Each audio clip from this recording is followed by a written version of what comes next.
Obra Voltei, capítulo 11. A luta prossegue. A velha ideia de que os desencarnados dormem narcotizados de prazer barato, entre sonhos de incenso contemplativo, perde-se completamente para o espírito de boa vontade que atravessa as fronteiras do sepulcro.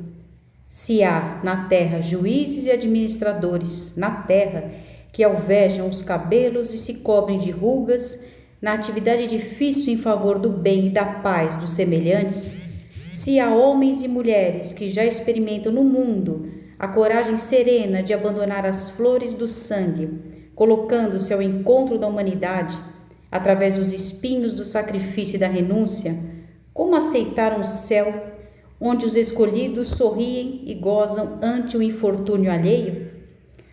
Como entender um Éden delicioso em que ninguém cogite de melhorar o purgatório infernal, se um simples político se preocupa em drenar o pântano que lhe prejudica a cidade?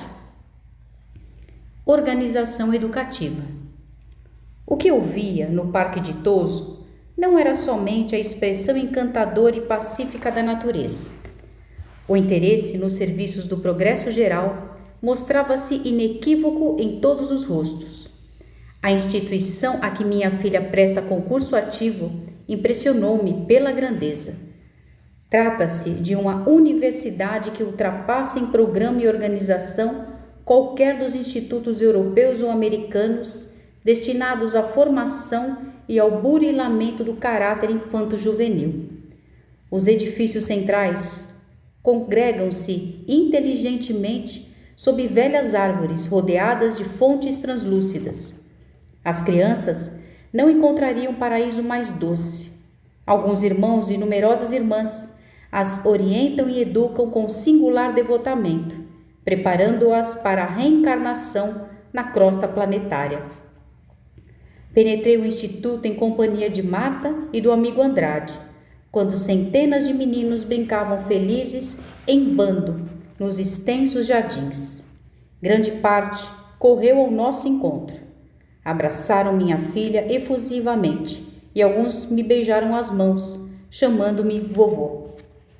Aquelas manifestações de alegria pura fizeram-me infinito bem. Diversos pequeninos traziam consigo formosos halos brilhantes. Marta explicou-me que a instituição asila irmãozinhos desencarnados, entre 7 e 12 anos de idade, e porque eu indagasse pelas crianças tenras, esclareceu Andrade que para essas, quando não se trata de entidades excepcionalmente evoluídas, inacessíveis ao choque biológico da reencarnação, há lugares adequados onde o tempo e o repouso lhe favorecem o despertar, a fim de que lhes não sobrevenham abalos nocivos. Informou-me a filha de que as criancinhas, não obstante viverem ali em comunidade, dividem-se no esforço educativo por turma afins.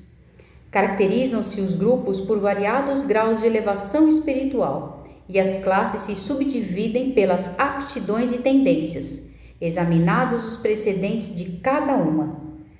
Quando perguntei se na vida espiritual pode a criança desenvolver-se e optar pelo mau caminho, replicou Andrade que isso é perfeitamente cabível, considerando-se que, com o desenvolvimento na nova esfera, a alma recapitula as emoções do passado, com apelos íntimos de variadas espécies, acrescentando, todavia, que, de modo geral, as crianças estacionadas nos parques de reajustamento sempre se encaminham à reencarnação. Se o espírito de ordem sublimada se desenfaixa dos laços da carne, quite com a lei que nos governa o destino, em período infantil, readquire de pronto as mais altas expressões da própria individualidade e ergue-se a mais elevados planos. Marta me apresentou lindos grupos, inclusive algumas dezenas de pequenos indígenas libertos do corpo, em fase primária de cultura e inteligência. Experimentei, porém, a maior surpresa quando me deu a conhecer a Assembleia dos Meninos Orientadores. São meninos e meninas de passado mais respeitável e por isso mesmo mais acessíveis aos ensinamentos edificantes da instituição. Demoram-se no parque às vezes muito tempo aguardando circunstâncias favoráveis à execução dos projetos de ordem superior.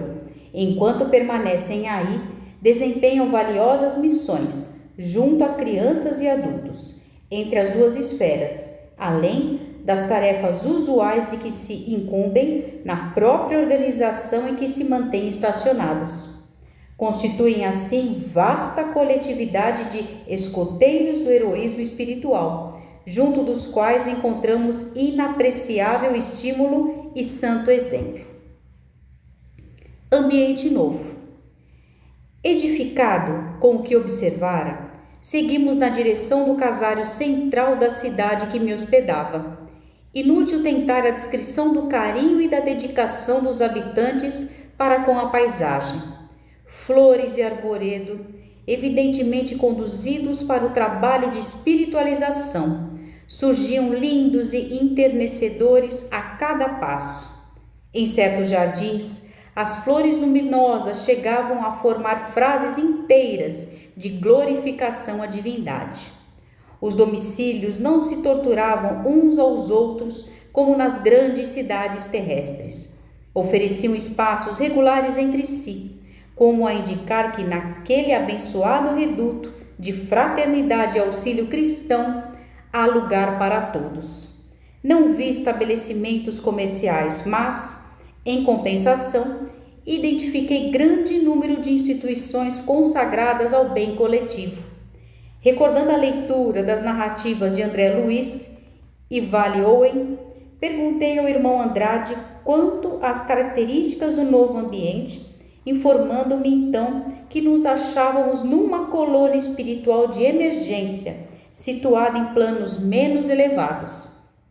Diversas comissões de socorro em múltiplos trabalhos salvacionistas aí funcionam a benefício, não só de criaturas encarnadas, mas também de extensas multidões de desencarnados em sombra e desespero. As vias públicas mostravam-se cheias de transeuntes. Muitos se agrupavam, seguido em conversação ativa, enquanto outros passavam isoladamente. Todavia, em nenhum rosto surpreendi expressões de rancor, aflição ou desânimo. A irritação parecia não ter acesso ali, naquele domínio de tranquilidade construtiva. Alguns me fixavam com simpatia e bondade, naturalmente percebendo a minha condição de neófito e dando a conhecer ao irmão Andrade a estranheza com que reparava a serenidade das pessoas, salientou o estimado amigo que os habitantes da colônia, ainda mesmo quando detenham motivos fortes de preocupação, fazem quanto lhes é possível para guardar a paz com serenidade, atento aos desígnios de ordem divina. O magnífico santuário. Após atravessar graciosas avenidas, onde a natureza educada oferece sublimes espetáculos à vista, parei admirado diante de formoso e magnificente edifício, no qual adivinhei um templo importante. 7 torres maravilhosas, de algum modo semelhantes às da famosa Catedral de Colônia, invadem as alturas. Em tudo o que meu olhar podia abranger, eu observava primorosas manifestações de ourivesaria, admirável pela finura e beleza.